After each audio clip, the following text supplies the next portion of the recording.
Catholics can't be Freemasons, and that's because Freemasonry is anti-Catholic, anti-Christian, and is also anti-religion. Now, I've been getting a lot of questions about Freemasonry since I released a few videos a few months back about Freemasonry. Well, now you are about to see a full definitive presentation that I recently gave at my local university all about Freemasonry. You are going to learn exactly what it is, what it's not, and why Christians cannot be Freemasons, even though it was started by Protestants. Check it out. For those of you who don't know me, my name is Alex. Thank you guys for giving me your attention here tonight.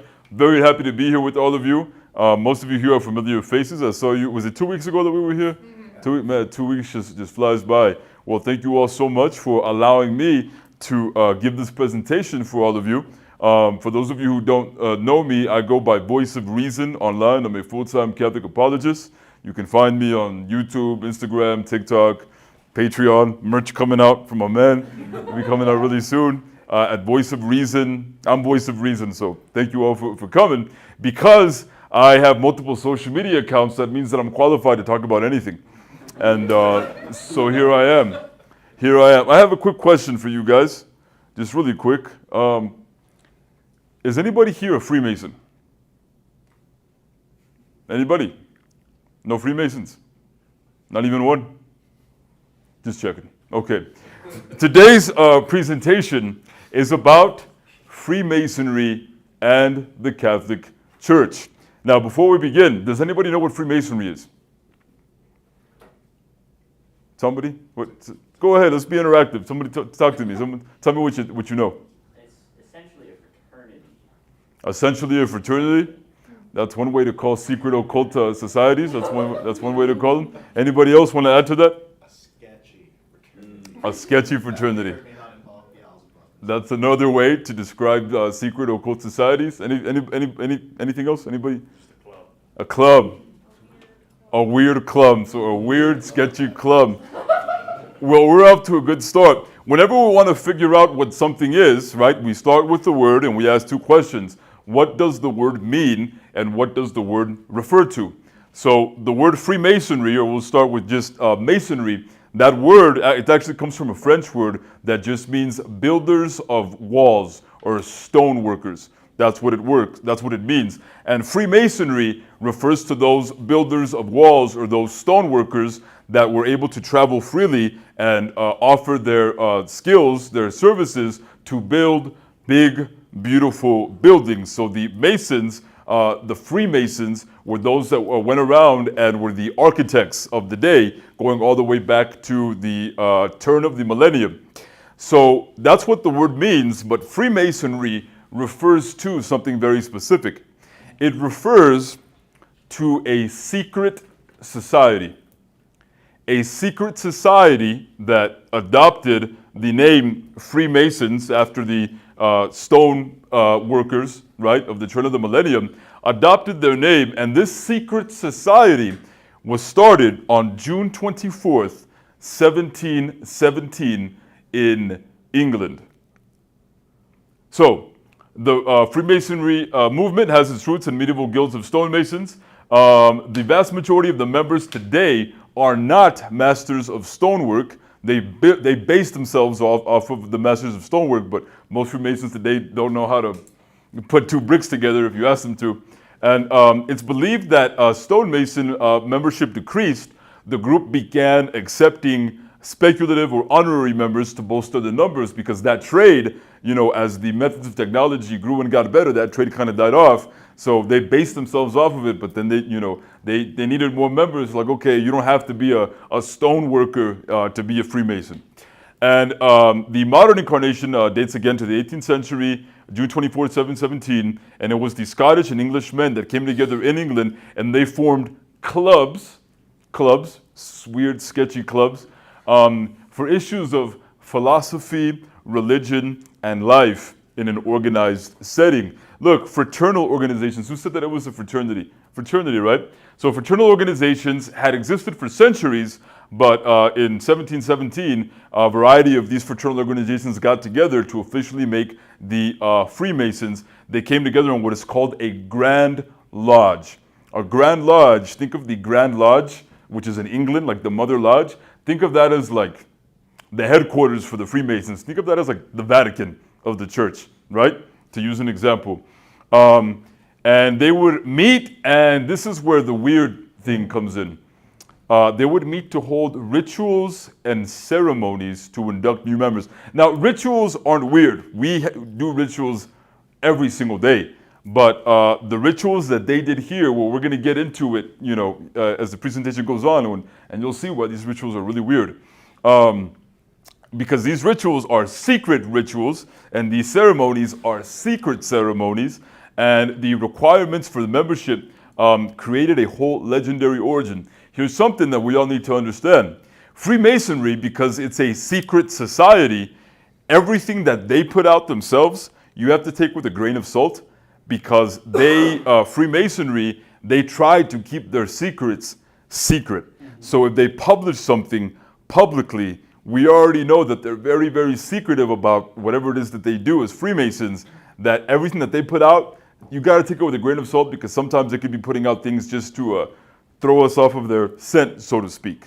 But this is what we do know. Freemasonry, what does it teach?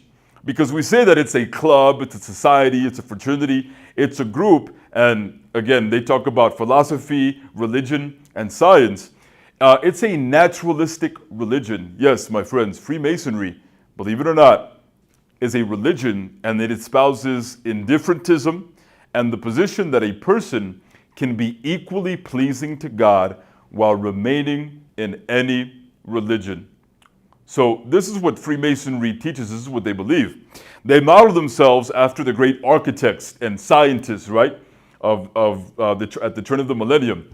Freemasons believe that you can know God, that the revelation of God is found in the natural world, and that the fullness of revelation of God is found in the natural world. So in sciences, right? We all know that there are patterns in science and the way that science works because of the intelligibility of the universe, which comes from the intelligence that is God. And Freemasons believe that science alone and the natural world, what we observe in the universe, is enough to know everything that we need to know about God. And they believe that the patterns that we see in the universe are God giving us secret messages about the truth that He has revealed to us. So it's very esoteric, and it's something that they safeguard and they keep.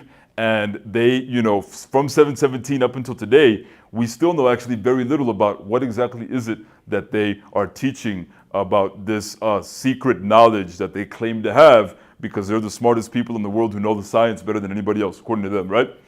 But they, guess what? They do have their own worship at their lodges with altars, prayers, and even a promise of reward and punishment in the afterlife. They have a hierarchy. They have an initiation for those that come in to the Freemason group, and they even have burial rites. And they have a deist attitude instead of a Christian attitude or a Jewish attitude or a Muslim attitude or whatever religion. Because they are deist in attitude, what that means is that they believe that God exists, but they don't necessarily believe that God is personal. But they do believe in ethics and morality, according to them. So there's an inconsistency there. They believe that God isn't necessarily personal, or He's only personal to the extent that He reveals it only in the natural world. Now, I don't know about you guys, but we can't get ethics or morality from the natural world. The natural world and the sciences about the universe have nothing to tell us about anything about morals or ethics, but the Freemasons claim that they can get their entire moral framework and fabric from what the natural sciences tell us, according to them. They interpret natural science in an ethical and moral way. But in Europe and in South America, Masons have often been involved in violent persecution of the Catholic Church. And in the United States, members are committed to supporting only public schools. They only support public schools, and they use only the King James Bible for those that are Christians.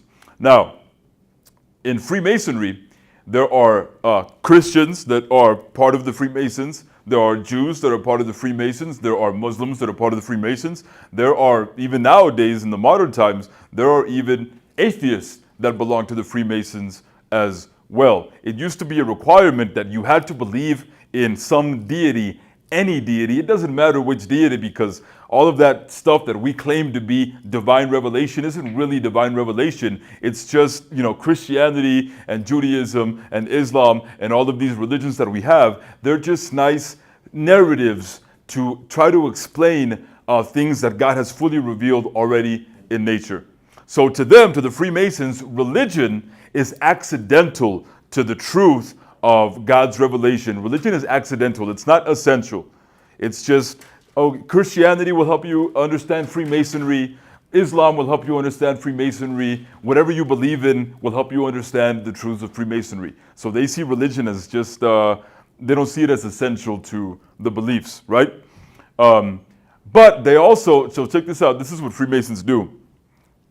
These people are crazy, because they will actually retroactively apply themselves to the origins of civilization. Freemasons, who were founded on June 24, 1717 in England, will claim that this group actually always existed. They were always around. They will claim that the Freemasons were there with God. They call God the great architect. That's how they refer to God. They don't give him a name. He is the great architect. And that God himself founded Freemasonry, and that it had for patrons Adam, the Adam that we read about in Genesis, the patriarchs, the kings and philosophers of old, and even Jesus Christ. Did you know that Freemasonry teaches that Jesus Christ was a Freemason? And that Jesus Christ was the Grand Master of the Christian church. Jesus Christ was really a Freemason, ladies and gentlemen, and he started Christianity to insert the esoteric truths of Freemasonry into it, and that if we're smart enough, or we know, the natural world enough, we'll understand the true hidden meaning, the esoteric meaning of Christianity. And they also say that the Freemasons were the ones who built Noah's Ark, the Tower of Babel, the pyramids in Egypt, and Solomon's Temple. Solomon's Temple was built by Freemasons, not by Solomon. And again, this is a retroactive history. They just go back and they say the Freemasons are responsible for all of this. And they find the origins of Freemasonry in the Egyptian, Dionysiac, Eleusinian, Mithraic, and Druidic mysteries. And in sects and schools such as Pythagoreans, the Essenes, the Chaldees, the Zoroastrians, and, of course, the Gnostics. The Gnostics were an early heretical Christian group that the apostles themselves were dealing with. The Gnostics claimed to have a special hidden revelation that God only revealed to them. And the Freemasons claim that what God revealed to the Gnostics is what they have preserved to this day and what they teach. And in evangelical societies that preceded the Protestant Reformation, they have their own orders.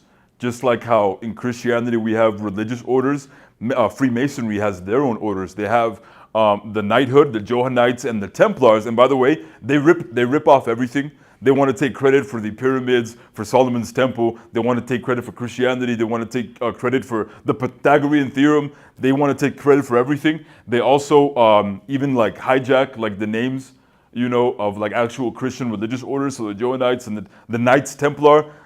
Who were the Knights Templar, Father, the real Knights Templar? They were an order of knights that fought in the Crusades. Right.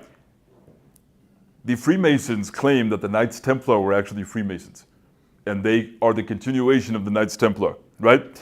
And also the Alchemists and all of these other groups, right? And that they were also part of Chinese and Arabic secret societies. And it's claimed that Pythagoras founded the Druidic institution, and hence that Masonry probably existed in England 500 years before Christ. That's what they claim. Nonsense, not true. But that's what they claim. And how is this secret esoteric group organized? Well, it's interesting because, again, they're organized in lodges. There's the Mother Lodge in England, and then they have all these other grand lodges all throughout the world, and there are smaller lodges that belong to each Grand Lodge. It's interesting, it reminds me of kind of like how the Christian church is set up with dioceses and eparchies, and within each diocese there is a group of parishes. Interesting that the Freemasons set up with the exact same identical structure. So they have the blue lodge, sometimes called the craft lodge, and it works or imparts, interesting language there, the 3 traditional degrees. They have the apprentice, which is the first degree, then the fellow craft mason, the second degree, and the master mason, 3 degrees. What does that remind you of? To me, it reminds me of the 3 degrees of apostolic ministers, deacon, presbyter, and bishop. Interesting. And these members, they learn grips and hand signs and rituals, which again are kept super secretive, and they reenact their central myth, and it is a myth, which is the death and resurrection of this guy named Hiram Abif, and he is the supposed builder of Solomon's temple. So Hiram Abif is the guy that was like the original Freemason. He's the one that cracked the code of the universe, discovered the mysteries of God, and he built Solomon's temple. Which is interesting that they say that this guy is the guy that built Solomon's temple, but then they want to take credit for things before Solomon's temple was built, like the pyramids in Egypt. Maybe they just didn't pay attention in history class and they didn't realize that the pyramids and all that came first before Solomon's temple, but whatever. And American local lodges, they are grouped, like I've already mentioned, in straight Grand Lodges, and they're recognized by the Mother Lodge in London, so they're in communion with the Mother Lodge, right? And Master Masons' wives can join the Order of the Eastern Star. That's what the group of female Masons that are only the wives of male Masons, and their daughters are called Job's daughters. You know, Job from the Bible. And the Order of the Rainbow for girls. And their sons, the Order of the Demolay. Now, Father Chris, I believe that you've actually had some run-ins or some interactions with some of these sons of Freemasons. Would you like to share with us any stories you'd like to tell us? So de Molay is named for Jacques de Molay, who was the last Grand Master of the Knights Templar.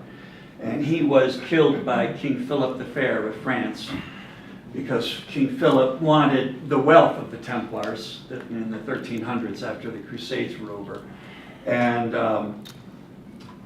in the, let's see, so this would be early 70s, the American bishops had lifted the ban on joining the Masons in America because they said the American Masons were just a fraternal club. And so I was in public high school at the time, after 9 years of Catholic school, and my Protestant friends said, oh, you could join de Molay now, because a bunch of them were in it. And at that time, Masons was very important if you wanted to advance in American civil society and economic society, be it in the Masons. They were very influential. So we went to the priest and said, can we do this? And the priest said, oh yeah, sure, you can do that now, and because American Masons are not like the ones in Europe. So I joined. Holy God, what an education I got. So, and at each different thing, the first weird thing was that if you revealed anything, you would be killed. That's pretty creepy. And then the next weird thing was, like the signs.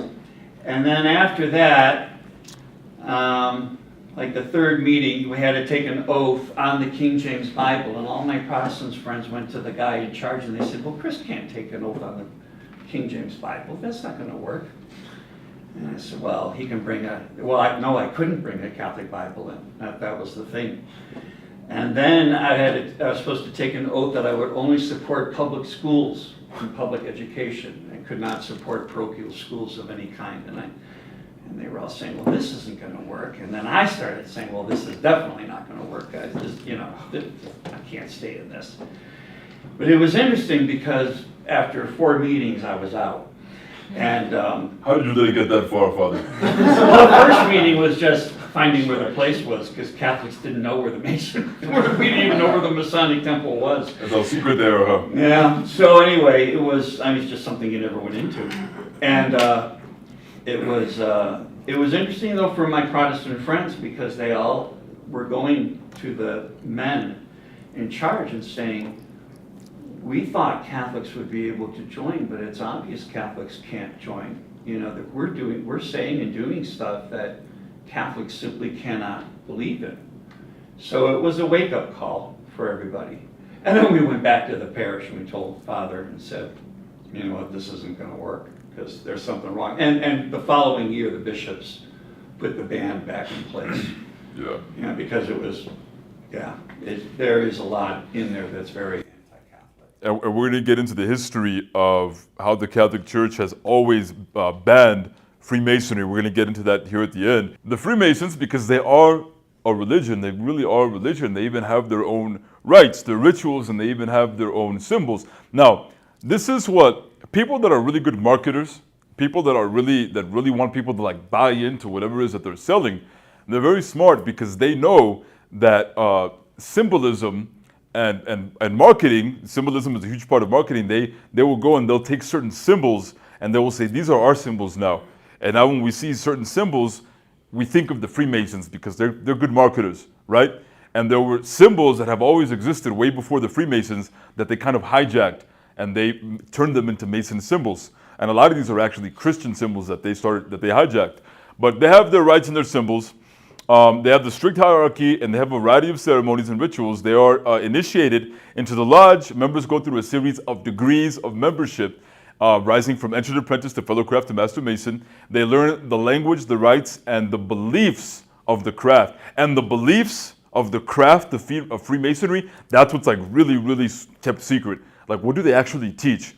That's still like a mystery because like Father Chris said, they'll kill you if you tell them what their secrets. I'm still here, so. But apparently there were various crimes that were attributed to the Masons, people leaving them, and they did emphasize that. I don't know if they still do that, but it was a very big thing in the 1800s. That if you told, that you would die, and so when people would publish books about it, they always did it under a pseudonym, not under their real name, just in case somebody was fanatic. Because we all know there's always people that are crazy. They would take blood oaths. Stupid things. And I've read, I don't know if I included it when I was doing my reading, that I can never speak again. And they took that literally. And they took blood oaths. So it's very serious, right? But they, again, had these rituals that they falsely claimed to echo biblical beliefs. So they were ripping everything off from the Bible, right? They also adopt emblems like the square and compass, and it represents morality. Apparently, they can get to morality with shapes and a compass. If you know geometry really well, you'll be a moral person, according to them. And they have the beehive, which is said to represent cooperation and work among members. So they even hijack bees and their beehives, okay? And the eye of providence, or the all-seeing eye, which represents God's eternal watchfulness, which is on our dollar bill. Now, the eye of providence was actually a Christian symbol. The eye of providence was a Christian symbol. It was a way to depict God the Father, because God the Father didn't become incarnate. So over the last 2,000 years, Christian artists would try to find ways to represent the Holy Trinity and represent God the Father. The eye of providence was actually a Christian symbol that they hijacked. And now when you see it, no one knows that it's a Christian symbol. They think that it's a symbol of the Freemasons, and it is on a dollar bill. Just so you guys know, of all of the presidents that we've had, 14 of them were Freemasons. Of the people that signed the Declaration of Independence, it was like 52 people that signed it, 9 of them were Freemasons. So Freemasonry, because it was founded in the year 1717 in England, right, and in Scotland, it was all those British people. They were the ones that started the American Revolution. So a lot of them were indeed Freemasons. George Washington was one. Thomas Jefferson was one. A total of 14 of the presidents that we've had were Freemasons. And Freemasons will try and tell you that all presidents were Freemasons, that every single U.S. president is a Freemason. It's not true. Only 14 of them were. But they also have a very anti-Christian history. See, they tolerate All of these other religions, they tolerate them because they're like, again, to them, religion is just accidental.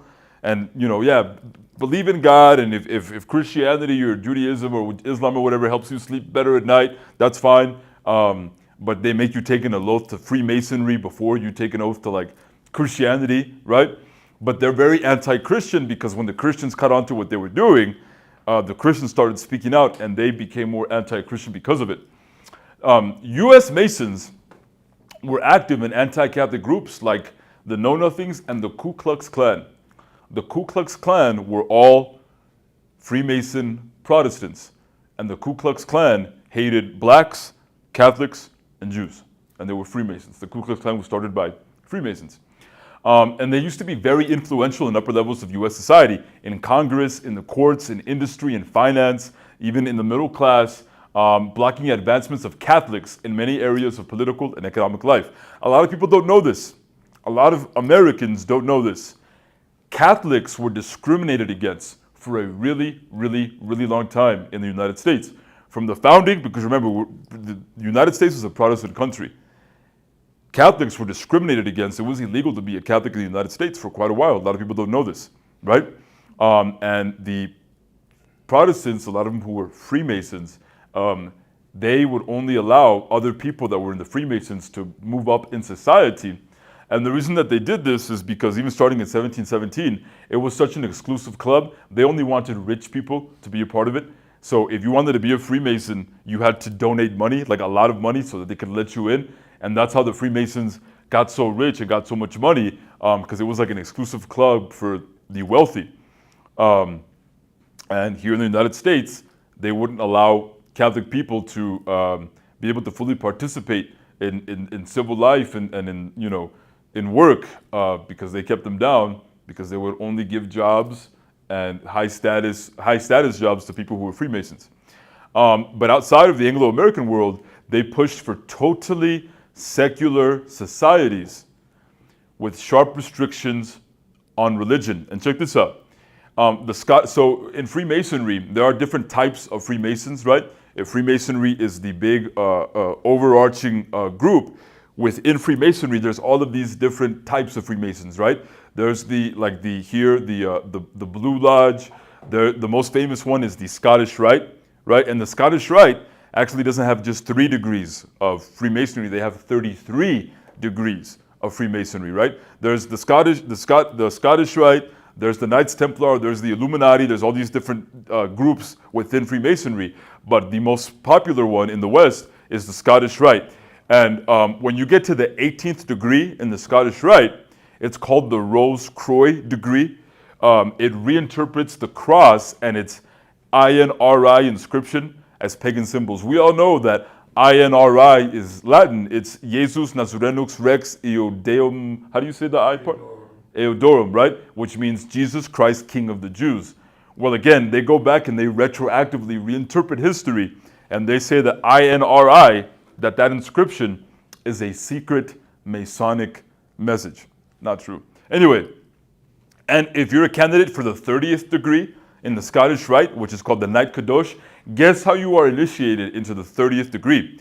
You have to trample over a papal tiara. You know, back in the day, popes used to wear these really big, beautiful, they were called the papal tiaras, right? What they would do is that they would put the papal tiara on a skull, and then they would have to step on it, and they would have to get like a lance, and they would have to stab the skull with their lance, wearing the papal tiara. And that was part of their initiation, signifying that they hate Jesus Christ and his vicar, because they do. And they cried down, "Down with the impostor." The Pope is the impostor because to them, Jesus Christ is the impostor. Because Jesus Christ can't be God to them, because God isn't a person. God is nature. It's a naturalistic religion. And then he will vow to propagate the light and overthrow superstition. So now, religion went from being tolerable to later on, religion is just superstition, and we need to get rid of all religion. And fanaticism and intolerance and all of these qualities that are implicitly identified with Catholic Christianity. I'm going to tie this all together for you guys here at the end, and I'm going to give you guys a broad view of history and how the devil works. I'm going to get to it here at the end, okay? They have explicit anti-Catholic sentiments. Now, I'm just going to read this to you guys, okay? There's a really famous Freemason magazine called The Voice that is printed out of Chicago. And this is what The Voice printed. There is nothing in the Catholic religion which is adverse to Masonry. For the truth is that Masonry embodies that religion in which all men agree. This is as true as that all veritable religion, wherever found, is in substance the same. So again, they teach indifferentism. All religion is basically the same, like whatever, whether you're a Christian, Catholic, Protestant, whether you're a Jew, Muslim, it's all the same thing. And it says, neither is it in the power of any man or body or of men to make it otherwise. Doctrines and forms of observance conformable to piety imposed by spiritual overseers may be as various as the courses of wind, and like the latter may war with each other there upon the face of the whole earth, but they are not religion. Bigotry and zeal, the assumptions of the priestcraft, with all of its countless inventions to magnify and impress the world, are ever the mainsprings of strife, hatred, and revenge, which defame and banish religion and its inseparable virtues, and work unspeakable mischief wherever mankind are found upon the earth. Popery and priestcraft are so allied that they may be called the same. The truth being that the former is nothing more nor less than a special case of the latter, being a particular form of a vicious principle. So Pope to the priesthood is a vicious principle, right?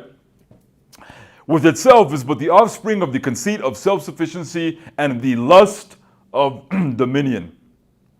Nothing which can be named is more repugnant to the spirit of Masonry, nothing to be more carefully guarded against, and this has been always well understood by all skillful masters, and it must in truth be said that such is the wisdom of the lessons, Masonic instruction of lodges, etc., in similar discussions containing in almost every word a hidden or open attack on Christianity, the truly Masonic magazines and books of all countries abound.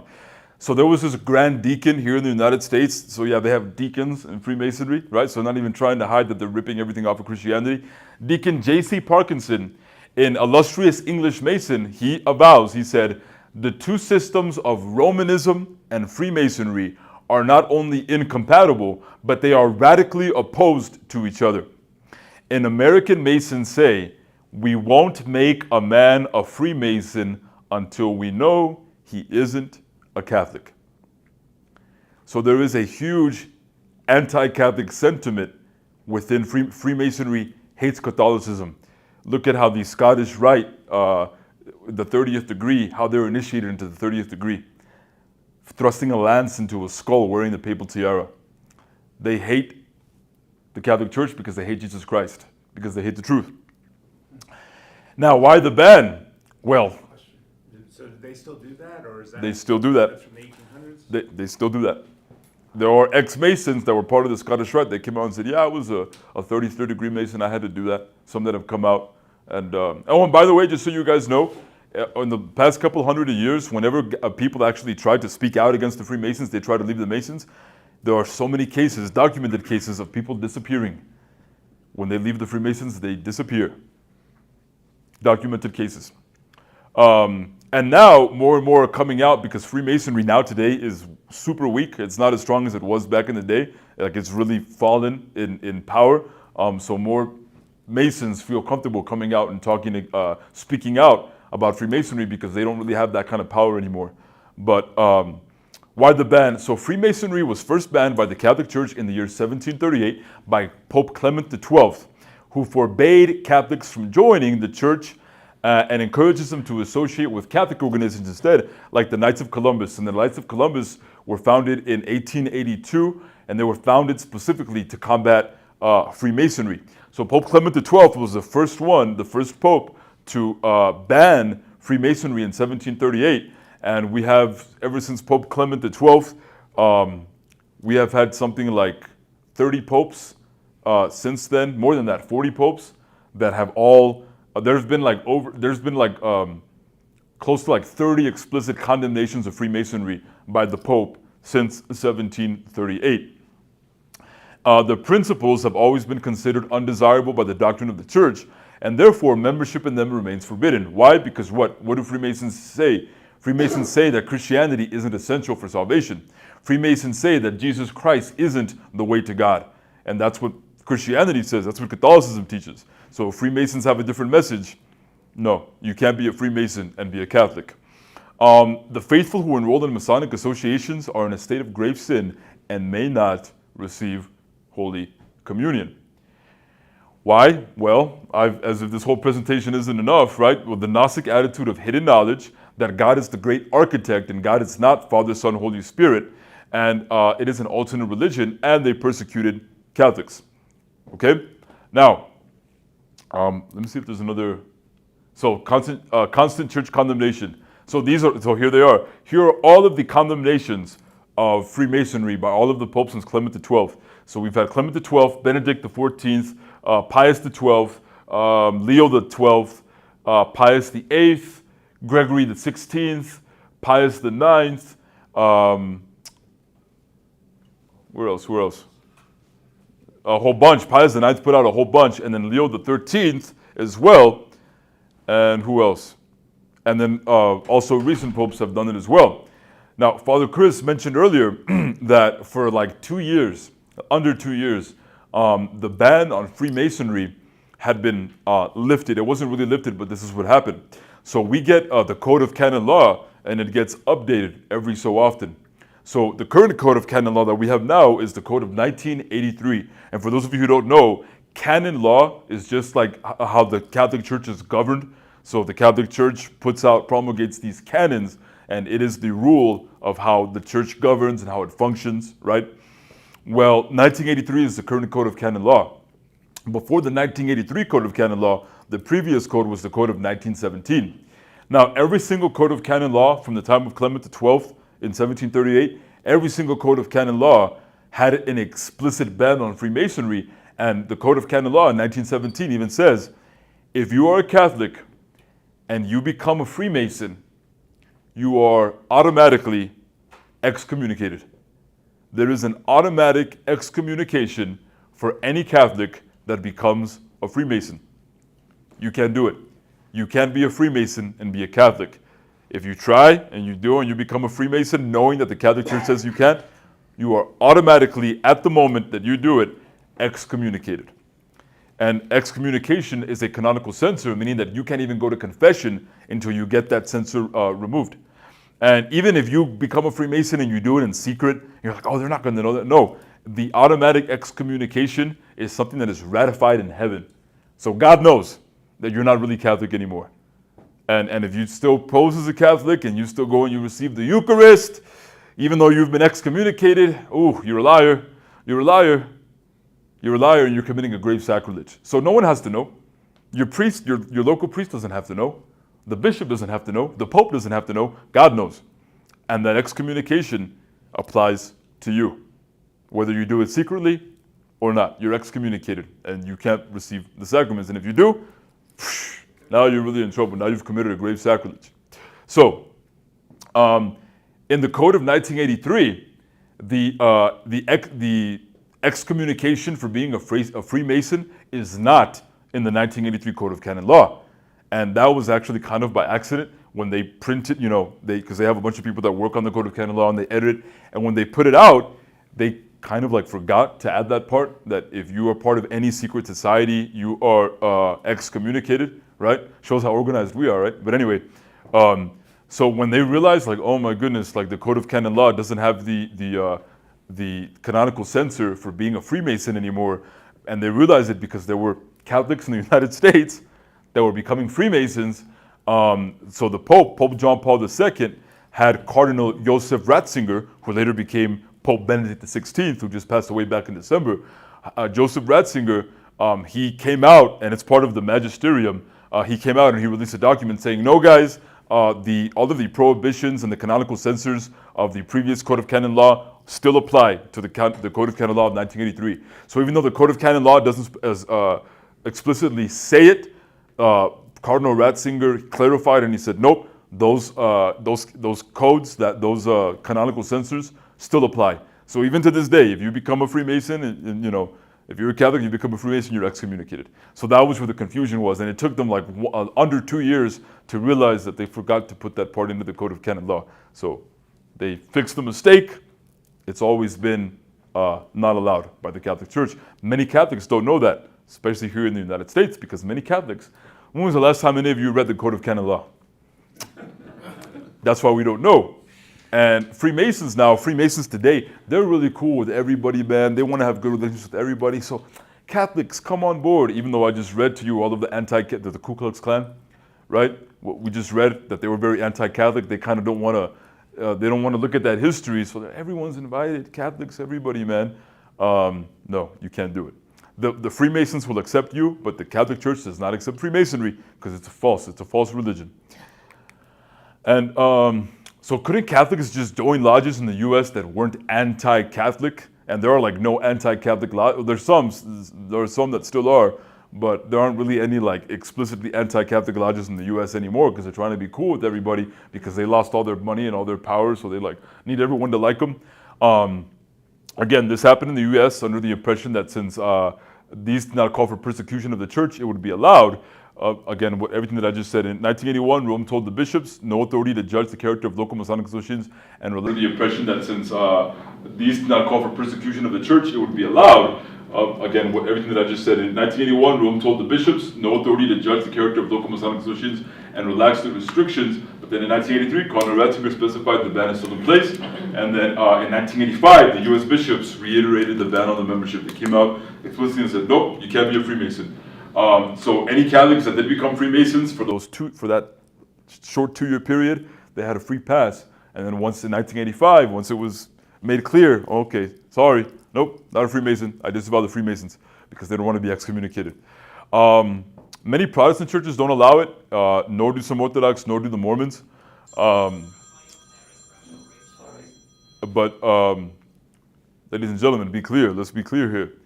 Freemasonry, all of the Freemasons that started Freemasonry on June 24th, 1717, they were all Protestants. Every single one of them. They were Freemasonry was started by Protestants. And again, I'm going to wrap this up, and I'm going to give you guys a broader review of history to tell you how the devil works, right? But now, a lot of Protestant churches have realized that Freemasonry is not good. So the Evangelical Lutheran Church, the Wisconsin and Missouri Synod of the Lutheran Church, the Nazarene sect, the Salvation Army, the Reformed churches, Assembly of God, Quakers, Adventists, some Presbyterians, Anglicans, and Scottish presbyters are now concerned about the theology of the Freemasons, right? And the Orthodox, Greece, Romania, Russian church outside of Russia, and the Orthodox Church in America, they now ban Freemasonry. Let's talk about what it isn't really quick. So there are conspiracy theories that speculate that all Freemasons have the same beliefs and act as a body and are part of a Jewish-influenced New World Order which controls international finance and relations. Not true. There wasn't a single Jew that was part of those original Freemasons in 1717. That came much later. And they're definitely not Satan worshipers because to be a Freemason, you had to believe in a deity, you had to believe in God. Although, because there are literally thousands and thousands of different types of Freemasons, there are some Freemasons now that, especially here in the United States, because we have freedom of religion, so because I'm a hippie, if I want to worship Satan, hey, the Constitution gives me that right, man. I can worship Satan as my God. There are Freemasons that now allow Satanists into the Freemasons. But historically, they were not Satan worshipers. And actually, as a matter of fact, historically, Freemasons rejected the idea of Satan. Said that Satan is not true. It's not. Satan to them just meant that you didn't know geometry well enough. And because you didn't know geometry well enough, you couldn't find the hidden revelation of God. So that's how you were in the clutches of Satan by not knowing the natural sciences. That's what they meant by Satan, right? But the Freemasons were persecuted by communists and Nazis. And it's very interesting that they were persecuted by communists and Nazis because, well, we'll get into it. And they did evolve, again, from Christian-oriented to more naturalistic religion and hostility to Christian orthodoxy. Do I have any more slides? So this is what it leads to, all right? This is what Freemasonry leads to. The following are the principles of Freemasonry. Check this out. Number one, to destroy radically by open persecution of the church or by a hypocritical, fraudulent system of separation between church and state, all social influence of the church and of religion, insidiously called clericalism, and as far as possible to destroy the church and all true superhuman religion, which is more than a vague cult of fatherland and of humanity. That's number one. So they want to do a complete separation of church and state, and they want to eliminate all of what we believe is divinely revealed religion, right? Number two, to laicize or secularize by a likewise hypocritical and fraudulent system of unsectarianism, right? So they don't want sex. They want all of us to be part of the one religion known as Freemasonry. They don't want sex. They want us all to be united as Freemasons. They want to eliminate all religions and let's all be united together under the Freemasons, right? Unsectarianism, as understood by the Grand Orient Party, is anti-Catholic and even anti-Christian, atheistic, positivistic, or agnostic sectarianism in the garb of unsectarianism. Freedom of thought and conscience of the children, check this out, freedom of thought and conscience of the children has to be developed systematically in the child at school and protected as far as possible against all disturbing influences, not only of the church and priests, but also of the children's own parents. If necessary, even by means of moral and physical compulsion. Freemasons believe in shaming parents or even physically hurting the parents of children if the parents try to teach children anything other than the values of Freemasonry. They don't want the church to educate our children, and they don't even want parents to educate our children. They want to educate the children. The Grand Orient Party considers it, and the Grand Orient is one of those sects of Freemasonry, considers it indispensable and an infallibly sure way to the final establishment of the universal social republic and of the pretended world peace as they fancy them, and of the glorious era of human solidarity and of unsurpassable human happiness in the reign of liberty and justice. What does all of that sound like to you guys? All of that language, everything that I just said, what does that sound like to you? Sounds like they don't know any Freemasons. Oh my goodness. The universal social republic and of the pretended world peace as they fancy them, and of the glorious era of human solidarity and of unsurpassable human happiness in the reign of liberty and justice. This is communism. This is communism. The logical end of Freemasonry is communism. And the Grand Orient Party, they're the ones that really figured it out. They figured it out. The deep truth of Freemasonry is that Freemasonry leads to communism. And check this out, guys. Do I have any more slides? The true face of Masonry. Let me read this. Check this out. Another example of how anti-Christian Freemasonry is. The president of the Grand Orient, Senator whatever his name is, said on September 20th of 1902, he said, the triumph of the Galilean. Who's the Galilean? Christ. Jesus Christ. The triumph of the Galilean has lasted 20 centuries, 2,000 years. But now he dies in his turn. The mysterious voice announcing to Julian the Apostate. You guys know who Julian the Apostate was? He was a Roman emperor. You guys have no idea what he did to the Christian church. The death of Pan today announces the death of the impostor God who promised an era of justice and peace to those who believe in him. The illusion has lasted a long time. The mendacious God is now disappearing in his turn. He passes away to join in the dust of ages the other divinities of India, Egypt, Greece, and Rome, who so many deceived creatures prostrate before their altars. Brother Masons, we rejoice to state that we are not without our share in this overthrow of the false prophets.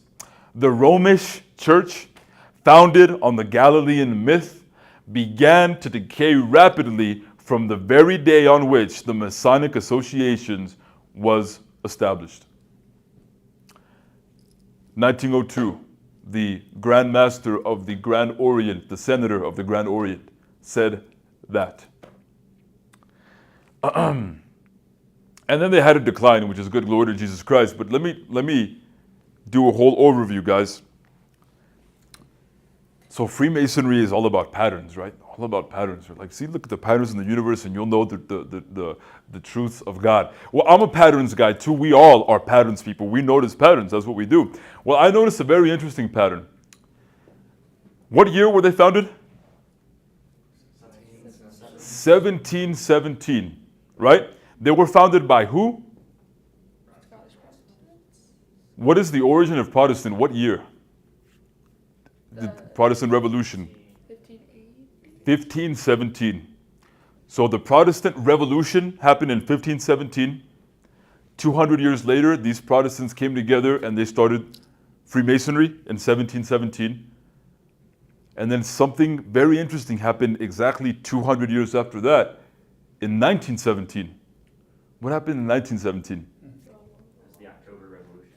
The October Revolution, the Bolshevik Revolution. And what did that revolution bring us? Communism. So, patterns, right? 1517, 1717, 1917, 200 years, every 200 years. This is how Satan works, okay? In 1517, this is what Satan did. He lied to us. He said, hey man, Christianity, that's great. The revealed divine truth, that's great. That's great. But you know what? You can know it all by yourself. You can decide what the divine revealed truth really means. You can interpret the Bible according to what you think it means. So, divine revelation, yeah, man, that's great. But you decide what it means. That's what Protestantism is.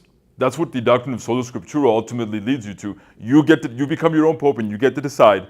You get to be the infallible interpreter of Scripture, right? So that was Satan's first trick. Just like he tricked us when he tricked Adam and Eve. And he said, no, if you eat the fruit of the tree, you're going to just know all of these. Satan is always tempting us with knowledge. Always tempting us with knowledge. You're going to know all of the things that God knows and you're going to be like God. Right? That was the lie that he told to Adam and Eve, that he told to Eve. And then in 1517, he told Martin Luther, he said, you can be the Pope. You can know what divine revelation really means. Right? And then that was 1517, right? And then 200 years later in 1717, Satan told those people that started Freemasonry, he said, hey guys, divine revelation, that's good, that's all good, but that stuff is just like, it just helps you. None of it is really real. Like, these are just stories. Like, what's really real is like what's in the universe, man. Like the universe, when you look at the universe, then you really know what God really revealed to us. Like, all of these stories are cool and they can help out, but the real revelation, it's in the stars, man. It's in the universe. And if you're smart and if you know geometry and you know all of these things, you can know what God really did reveal. So we went from divine revelation, great, you get to decide what it is.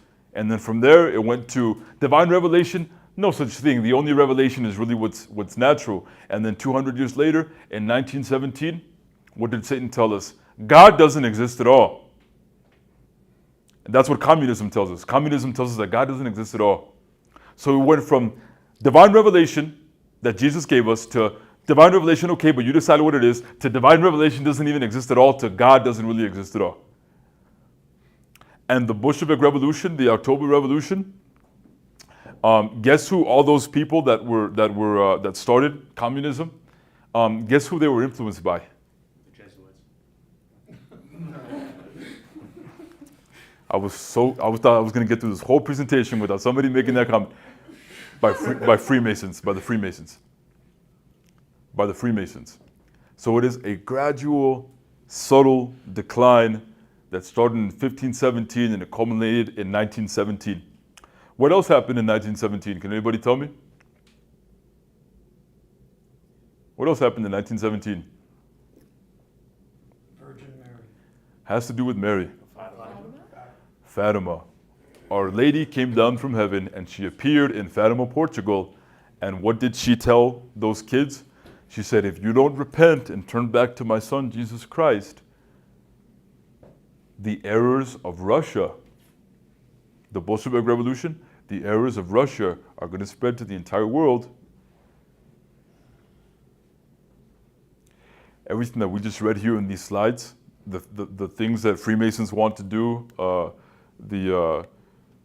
everything, all of this right here, what they want to do, this sounds an awful lot like what we saw with the Bolshevik Revolution, with communism, and it sounds an awful lot like what we're seeing now in this country. There's a huge sect of Americans that actually want this. They want this. They want this. So it is a slippery slope, but that slippery slope exists, it's real. If you leave the Catholic Church, even if you go to evangelical Protestantism, to whatever, I'm sorry, but eventually, if you carry that out to its logical conclusion, the logical conclusion of the Protestant Revolution was Freemasonry, and Freemasonry is what inspired the French Revolution in 1789. The French Revolution came directly from Freemasons. In fact, the Freemasons were the ones who were involved in the French Revolution. The French Revolution is what set the stage for communism.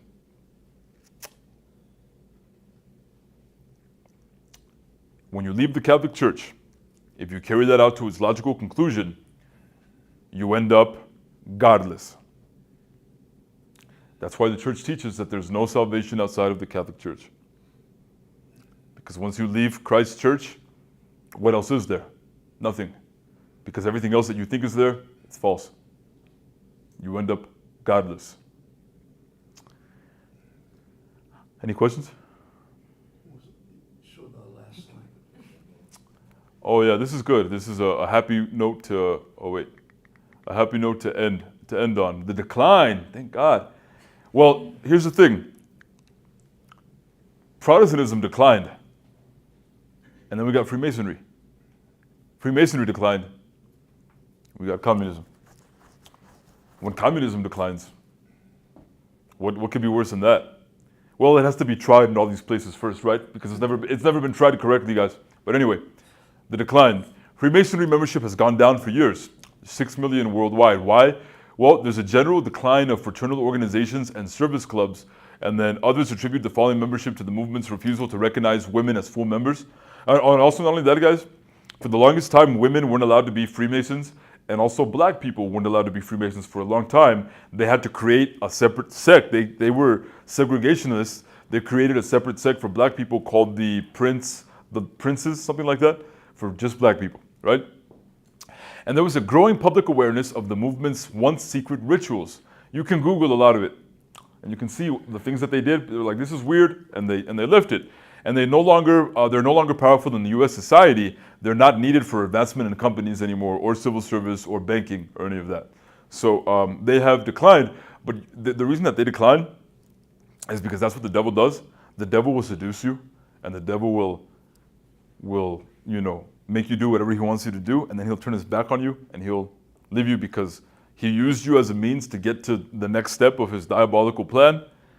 So just like the devil seduced Martin Luther, and then the devil seduced, all the other reformers, and they thought they were righteous, they thought they were good, and then he turned their back on them, and then he had the Freemasons, and then he gave the Freemasons everything they wanted, and then he turned their back on them, because then we had the Bolsheviks.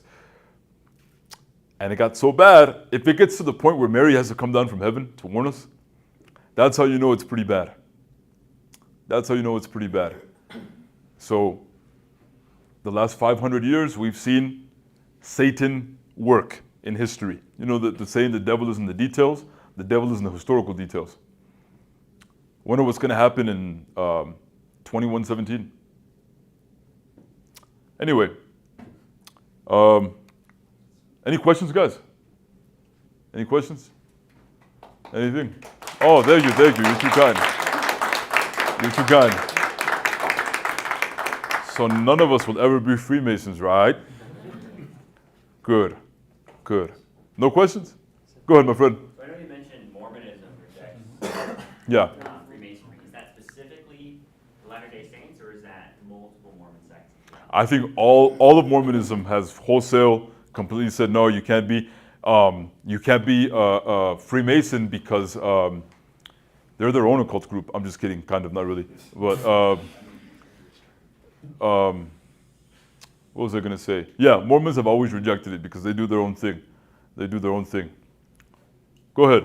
Piggybacking off of that, I heard on the Kel Clark show like a year ago that Joseph Smith was apparently a Freemason at one point. Mhm. He was killed by Freemasons. Do you know anything about that? That's what they say. We don't know for sure that he was killed by Freemasons, but we do have really good evidence that suggests that he himself was a Freemason. So we know he died in a gunfight in jail. That's one way to go out, right? You're a prophet, you're guy that's received revelation, that he went out, in jail in a gunfight.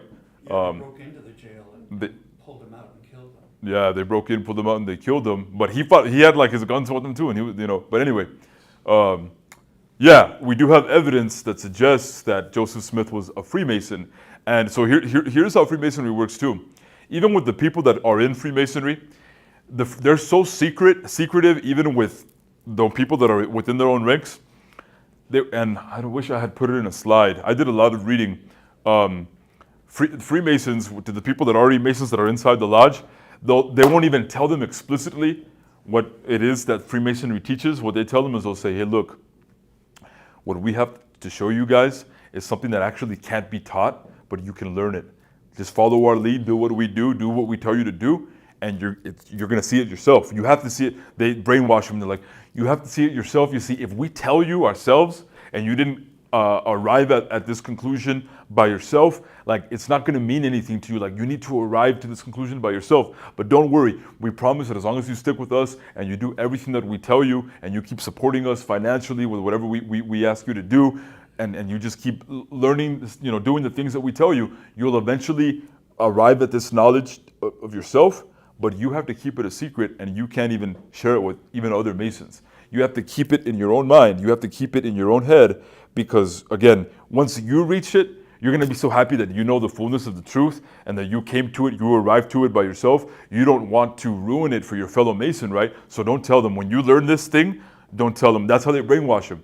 So the Freemason, they're like, oh man, I'm going to learn something. I have to be super aware so I can see the patterns and so that I can learn what, and it's going to come to me. And they'll even tell them, like, and by the way, don't feel bad if it takes you years or even decades. Just keep going, and even, by the end of your life, you'll for sure know the truth of Freemasonry. Who buys this nonsense? But once you figure that out, you can't tell anybody. So that's how they keep everybody brainwashed. And they say, if you do tell somebody, you've just dishonored your fellow Masons, so we're going to have to kill you. So keep your mouth shut. Once you learn the truth, be happy you learned the truth, but don't tell anybody anything, right? So that's, and Joseph Smith, I think that Joseph Smith, because we do have a lot of evidence to suggest that he was a Freemason, we think that Joseph Smith, he learned the truth all right, and that's how we got Mormonism. He believed, from what he was learning in the Mason Lodge, that led him to make the claims that he made, that what he taught in Mormonism is a result of Freemasonry. Go ahead. Do you happen to know if Charles Darwin was a Mason or associated with? I don't know about Charles Darwin, but it wouldn't surprise me. Very Because it's a naturalistic. Yeah, naturalistic. It wouldn't surprise me. There have been many prominent, like Shaquille O'Neal is a Freemason. Shaquille O'Neal is a part of the Scottish Rite, and he claims that he's like a 33rd degree Freemason. That's what he says. So he did that's as high as you can go. So he's a grand, that's what he claims, right? Or that he's working up, see, he's a Freemason. We know he's a Freemason. Many people in society that were Freemasons, again, 14 US presidents, 9 of the founding church fathers, founding fathers of America, 9 of them were Freemasons. Beethoven was a Freemason. So many like sports stars were Freemasons. Like you can literally Google it and be like famous Freemasons. And yeah, there's quite a few. It's very prominent. So Charles Darwin, it would not surprise me at all if he was. He probably is, honestly. Probably is. Any more questions? Yeah, you mentioned that Like there's a lot of like cases of like disappearances and people like Mhm. discovered Yep, or yep. trying to go out. Have these cases ever been reported in like you know, any state like judicial history or anything like that? Or- Yep. Mhm. I read about it. You can look it up. People that disappear mysteriously. But here's the thing. This would happen back when Freemasons were involved in the courts. A lot of judges were Freemasons. Yeah. So check this out. This is how deep Freemasonry is. Ever since 1717, when there would be conflicts, right, between like wars between societies, check this out. There would be times when one state would go to war with another state, and they'd be on the battlefield and they'd be fighting, and the Freemasons, because there would be Freemasons on both sides, because Freemasonry was all over Western Europe and Eastern Europe too. They'd be fighting each other, right? They would flash these secret Masonic hand signs. And if they flashed the hand signs and then somebody on the other side, they would flash to say they would know the hand sign as well, they would stop fighting each other and they would actually team up and they would defend each other. So they're representing different states, different countries, right? Different kingdoms or whatever it is, but they recognize each other from their hand signs and they would form an alliance. And part of the oath for Freemasonry is, it's actually explicitly in the oath, it says that my Mason brother comes first even before my brothers, like in my countrymen.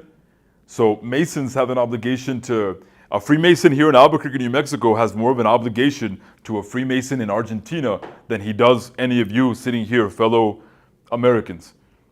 He has to put his Freemasons anywhere in the world above any of us. So because of their secret hands, they have ways of identifying each other, and they can know who's Freemasons because they have ways, they have their secret hand symbols or whatever it is. And that's how deep it was. Even on a battlefield during wars, when states would go to war with one another, there would be the Freemasons on one side, and on the other side, wouldn't fight each other.